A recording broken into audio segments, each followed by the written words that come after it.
知ってんじゃねえか。一年、名前は虎杖裕二。そうか、虎杖裕二。お前に一つ聞きたいことがある。どんな女がタイプだ？あ？よくわかんねえけど、強いて言うならケツとタッパのでかい女の子かな。ジェニファー・ローレンスとか。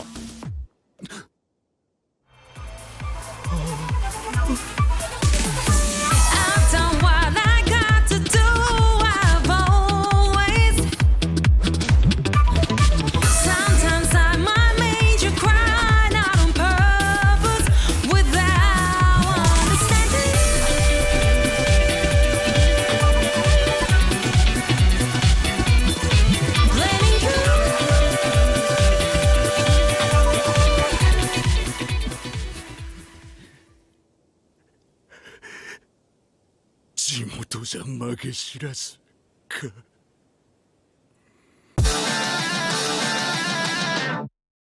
Some of you might already be thinking, why in God's name am I talking about Jujutsu Kaisen? It's a popular series and most of you probably already saw the anime when it first premiered last year. Well, first off, welcome to the channel. We talk about things way out of date. But also, this series does not have much fan service in it, and there are some people in this world who need a pair of Sugoi Dekai on the front cover in order to move their attention to anything new. Like you? Like me.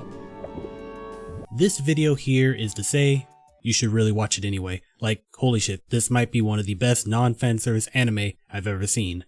Okay, so normally I would start out by talking about the manga, but to be completely honest, the anime blew me away so much that I don't want to spoil myself by reading past the anime's stopping point.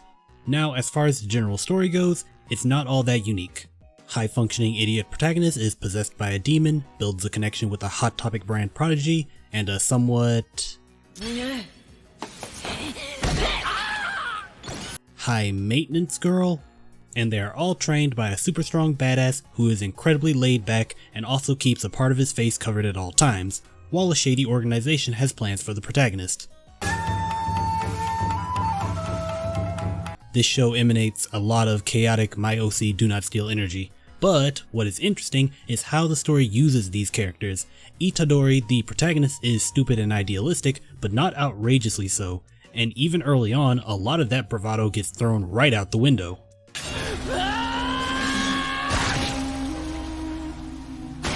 Hard. On that note, it's also refreshing to see the demon or cursed spirit in the series known as Ryomen Sukuna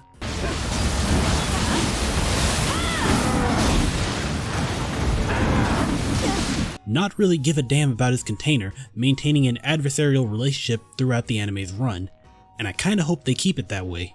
Instead, Sukuna has much more interest in the prodigy Megumi Fushiguro, a serious individual who takes a pragmatic approach to fighting, but learns that sometimes you need to cut loose to get that W. And Nobara Kugisaki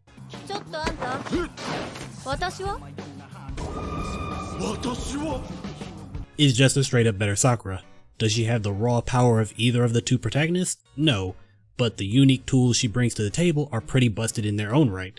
And her personality isn't centered around a borderline suicidal love for a serial backstabber.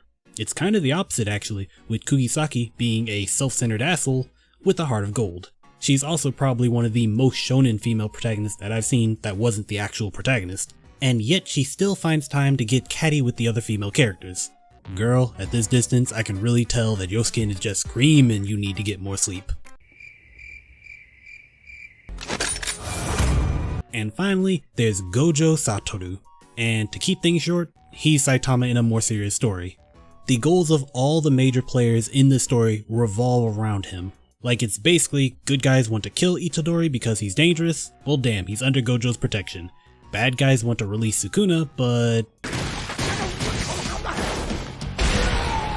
there are an infinite number of better ways than a direct confrontation with this man.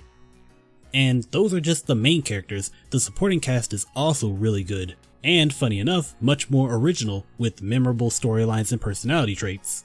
Maki and Todo are my favorites by far though, most likely because, without spoiling too much, if we're still talking about inspirations, they both seem like different interpretations of one particular martial arts master.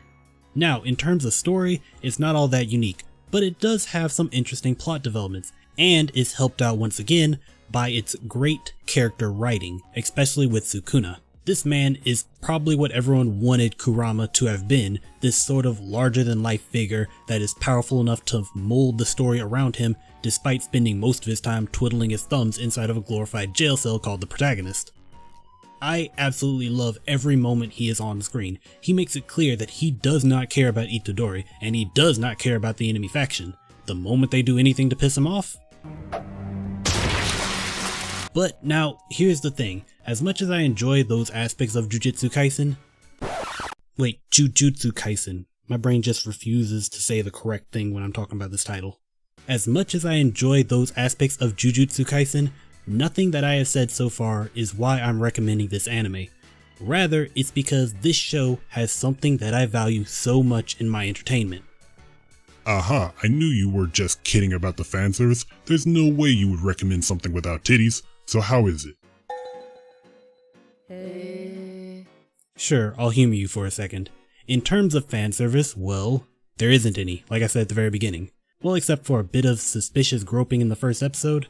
But there is also another often forgotten aspect of fan service that we must consider.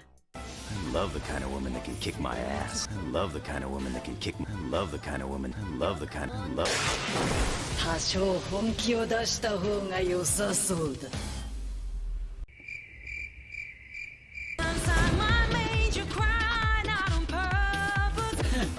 I love the kind of woman that can kick my ass. See, that is the really interesting part for me here. When I say this might be the best non-fanservice anime I've watched, you've got to understand that I'm not saying that I don't watch much anime. No, quite the opposite. I'm saying that most anime has some amount of fan service in it. Why you boring me? I'm right. Not just the Senran Kagura's or the High School of the Deads or whatever other anime I can use as an excuse to put some service on the screen. Next time, baby. I also mean all of the animes held in high regard by the rest of the anime viewing public. You know, normies. Because that is one of the best parts of anime. Almost all of the great shows that come to people's mind have some fan service in them. It might not be a lot, hell, it might only be a single character. But there's always someone with a crazy sexy figure, or a moment that comes out of left field, or someone with a horrendously impractical outfit that gets treated like nothing out of the ordinary. Ino from Guilty Gear. Sorry, I think I got a frog in my throat. But I think it's toned down now. And Jujutsu Kaisen has none of that, but still climbs my titty-filled charts through the power of one critical thing: animation quality. See, before I came up with that nice little skit for the intro, I was gonna lead this video with one single statement. Jujutsu Kaisen has fight scenes that look like what you think other fight scenes look like. And what do I mean by that? Well, if we take an objective look at anime, we have to admit that in terms of fights, most anime go the route of focusing on the emotional aspects rather than the physical.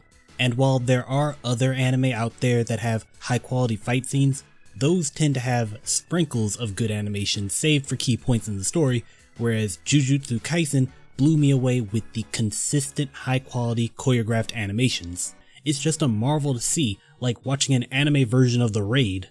What the hell is this The Raid you speak of?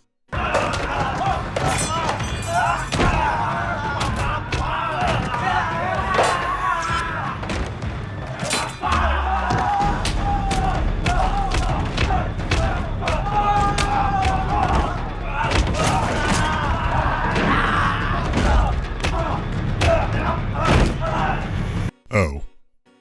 So it's basically Kimetsu no Yaiba without swords.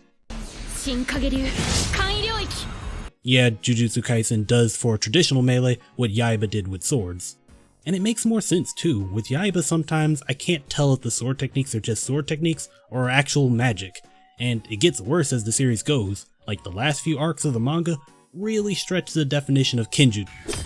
Kimetsu no Yaiba is a wonderful series, and I am in no way criticizing one of the most popular anime franchises of all time. But anyways, the fighting is really good. I mean, look at this.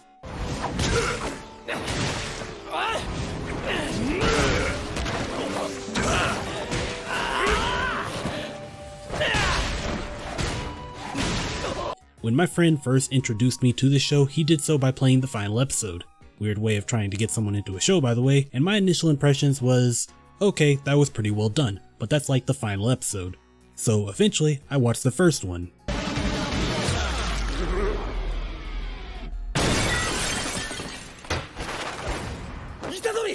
Okay, that was pretty well done, but that's like the first episode, and we all know how anime loves to flex on the first episode. So then I watched the second.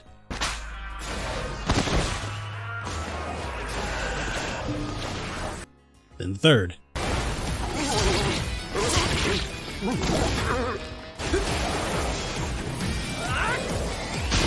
And so on and so forth, and throughout the entire goddamn series, the quality never significantly dropped, and every fight was a gem to experience. And then Goto mixed red and blue and made fucking purple. At that point I was firmly in the best anime camp. Okay, to wrap this up, if you haven't seen this show, I seriously recommend it. Don't let the lack of traditional fan service keep you away from this one, and remember, I love the kind of woman that can kick my ass. And if you have seen the show, please join me in a prayer for Studio Mappa to do the eventual season 2. We do not need a One Punch Man situation here. But yeah, really cool series that I really wanted to share with you. Traditional YouTube outro stuff, let me know your thoughts in the comment section. And I'll see you guys next time. Matane.